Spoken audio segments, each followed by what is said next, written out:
పండుగలు వస్తున్నాయి. నిత్యావసరాల ధరలు ఆకాశానికి ఎగబాకుతున్నాయి. ముఖ్యంగా వంట నూనె ధరలు భారీగా పెరిగాయి. దీంతో మార్కెట్కి వెళ్ళి ఏం కొందామనుకున్నా ప్రజలకు భారంగా మారుతోంది.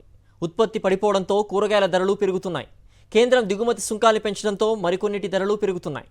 ఇంతకీ వంట నూనె ధరలు ఎందుకు పెరుగుతున్నాయి? Watch it. పండుగల వేళ నిత్యావసరాల ధరలన్నీ పెరుగుతున్నాయి. సామాన్యుడి జేబుకు చిల్లులు పడుతున్నాయి.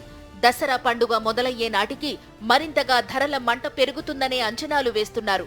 10 రోజులుగా వంట నూనె కాగుతోంది. కేంద్ర ప్రభుత్వం తీసుకున్న ఒక నిర్ణయంతో వంట నూనెలు ఆకాశం వంక చూస్తున్నాయి. వంట నూనెల ధరలు భారీగా పెరుగుతున్నాయి. 10 రోజుల నుంచి బహిరంగ మార్కెట్లో వంట నూనెల ధర 20 నుండి 30 రూపాయల వరకు పెరిగింది. పండగ నాటికి మరింత పెరిగే అవకాశం ఉంది. దీంతో వినియోగదారుల్లో ఆందోళన పెరుగుతోంది. దేశంలో పండుతున్న ఆయిల్ పామ్ ధరలు పడిపోవడంతో కేంద్ర ప్రభుత్వం వంట నూనెలపై దిగుమతి సుంకాన్ని పెంచింది. దీంతో నూనెల ధరలకు రెక్కలొచ్చాయి. అప్పటికే స్టాక్ ఉన్న నూనెల ధరలు పెంచవద్దని, కొత్త స్టాక్ ధరలనే పెంచాలని కేంద్రం ఆదేశాలిచ్చినా వ్యాపారులు మాత్రం కేంద్రం పన్నులు పెంచిన వెంటనే ధరలు పెంచేశారు.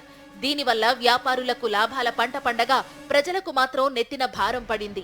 ఈ నెల 14వ తేదీన కేంద్రం సుంకాలు పెంచినప్పటి నుంచి వంట నూనెల ధరలు పెరిగాయని తెలంగాణ ప్రభుత్వ రంగ సంస్థ విజయ ఆయిల్ స్టోర్ మేనేజర్ సునీత చెప్పారు. ఇంపోర్ట్ డ్యూటీ పెంచారు, సెంట్రల్ గవర్నమెంట్ పెంచింది 20%. సో 20% పెరగడంతో 14th రోజే మాకు 112 ఉండేది రేటు, సన్ఫ్లవర్ కానీ ప్లస్ జిఎన్ కానీ ఏదైనా.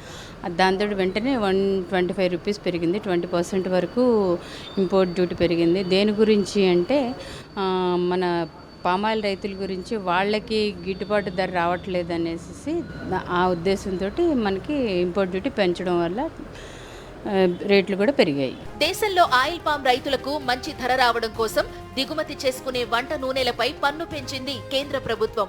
దీంతో అన్ని రకాల నూనెల ధరలు దూసుకుపోతున్నాయి.